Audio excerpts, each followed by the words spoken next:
So today I'm going to be talking about why so many high income earners are actually not wealthy. I'm going to give you 6 reasons, and hopefully this will help you so that you, as you continue to earn your income and as your income is growing, you will not fall into this trap. So this is very important when you've just started your career, you're just coming into business, you're doing your first job, and you're just starting to work right out of college.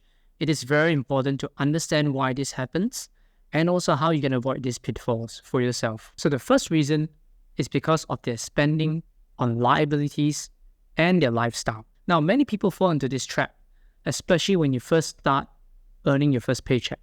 Now, I remember when I first started earning in financial services, as you earn more income, what happens is your lifestyle continues to go up proportionately as well. Now, not only your lifestyle, but liabilities go up as well. So when you start earning more income, especially in the financial services line, for example, you will start, going for parties. You will start going to fancier restaurants. You start, eating or drinking in different areas. And as you move up the ladder, you probably want to get a nicer car, a fancier car. Of course, this is very important depending on what industry you're in. But the reality is you end up getting caught in this never-ending loop, never-ending cycle of liabilities, getting more liabilities and, increasing the cost of your lifestyle. Of course, there are some industries which thrive on this. For example, if you're in the sales industry, this is something that's very, very common. You would be, going out and taking people on fancier appointments, meetings, and you're expected to dress a certain way, spend a certain amount of money on your car or on, lifestyle items and things like that. You might end up spending on luxury goods, luxury items, the things that you wanted that you could not have before when you were in college or you didn't have the income, and now you do. So you're starting to move up in the affordability range. And that's where, when income goes up, you fall into this liability trap and lifestyle trap where you could have been investing that amount of money or putting aside in savings. You end up spending on things that you don't really need. You should be acquiring assets with that excess income. So the ideal situation is as your income goes up and as you continue to earn more and more, you should be acquiring more assets and more savings. But instead, what happens is because sometimes you work very hard, you work long hours, you feel like you want to reward yourself. I mean, there's nothing wrong with rewarding yourself, but it can become a trap where you continue to want more and more things and you want to have a better and better lifestyle. You want to have better and better things. You start going to luxury goods, going to luxury items.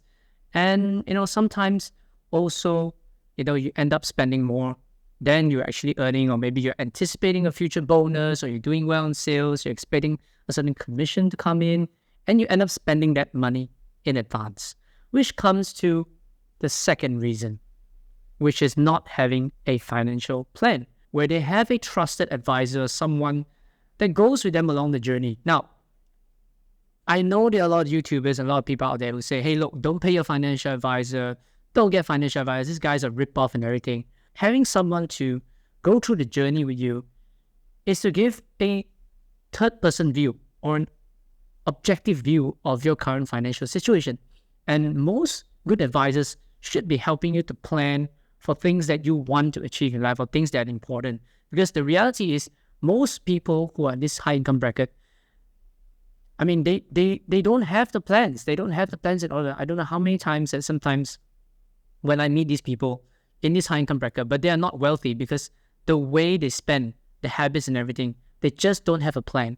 And when you don't have a plan, you're probably doomed to fail. When you don't have a plan with an advisor or someone who works it out for you, you don't have that accountability partner. So having that accountability partner is actually very important to execute a financial plan. Now, some people do have the plan, but they don't have anyone to keep them accountable. They are not able to execute it as well as it could be.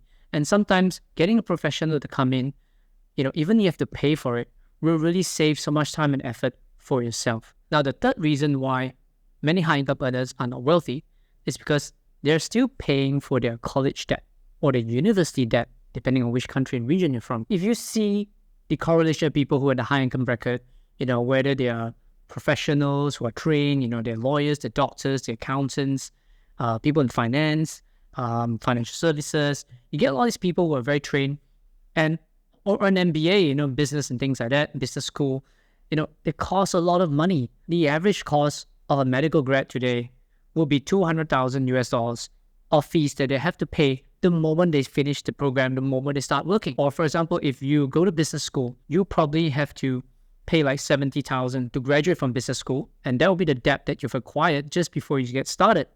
If you go to law school, you would have a debt as well of 130,000 US dollars on average. So these are all statistics. And that is also one of the reasons why, when you come out and you already have a debt and you start off, it does affect, even though you're having a very high income, you are actually not building your wealth yet because a lot of the money is being used to pay for all these fees and all the loans that you had while you're studying for college. The fourth reason is also because of high mortgage debt. So a lot of these high income earners who are in America, for example, they are highly concentrated and populated in major cities. And these major cities' cost of living is very, very high. For example, it'll cost an average of $1 million to get a home in one of the major cities where all these top jobs are. Most people, for example, if you're in tech, you probably want to be working near San Francisco. If you are in finance or financial services related, you want to be at Wall Street. And these are all places with very high cost of living. So you're going to be servicing this high mortgage debt. Even if your salary is like 100,000 or 200,000 a year, a lot of it goes to paying the repayment, the very high mortgage repayment of the home. It's not really an asset class as well, because if you're staying in the home, it's not really an asset. I mean, you've got the general rule where, the cash flow, liability and asset thing by Robert Kiyosaki, who's, I think it's very easy representation and simple representation of the cash flow, and shows that when you buy a home and you're staying in it, you're not actually building an asset unless you have to move out of the house and you're renting it out. That's a different story altogether. So sometimes with the very high mortgage debt in these major cities, you don't have the additional income to move into other investment class or assets that you can acquire. So because most of it is being paid there. So there's not a lot of money left over, especially with the high interest rates as well. It will be quite tough. The repayments will be quite significant.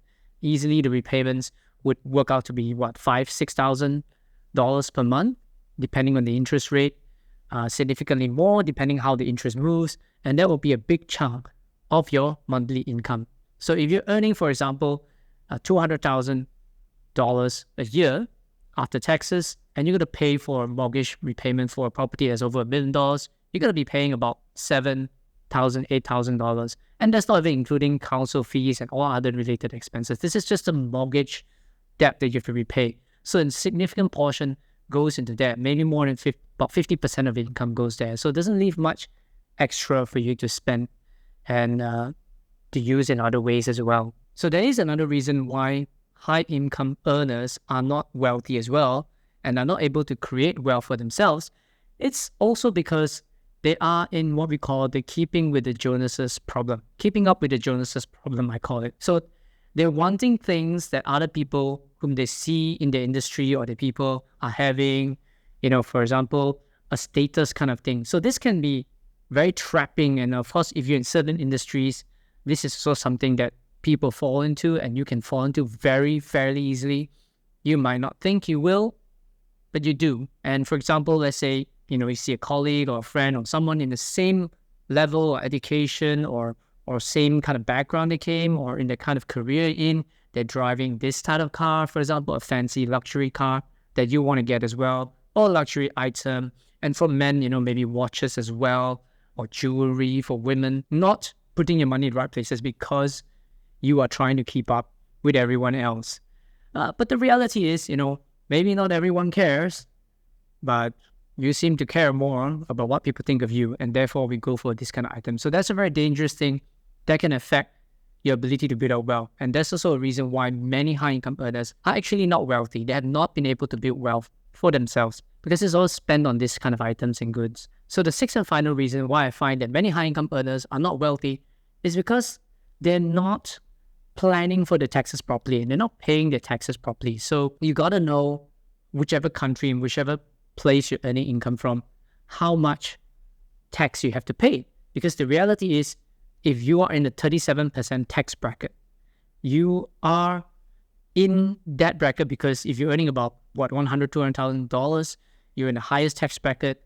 Are you actually engaging with a tax lawyer or getting proper tax advice that can help you plan properly? So you need to take advantage of all the tax advice and tax benefits. So this is where professionals come in, and they can give you an idea where you can be saving tax, because the reality is a lot of wealthy individuals have very efficient tax planning structures so that they do not have to pay as much tax. So if you're not tax efficient, as you move up the income bracket from the income, you're paying so much of it into tax. I mean, the maximum tax bracket can be like 37%, 40%, depending on the country you're from and the country you're in, earning the income from. So having that proper tax advice would really help to increase your wealth.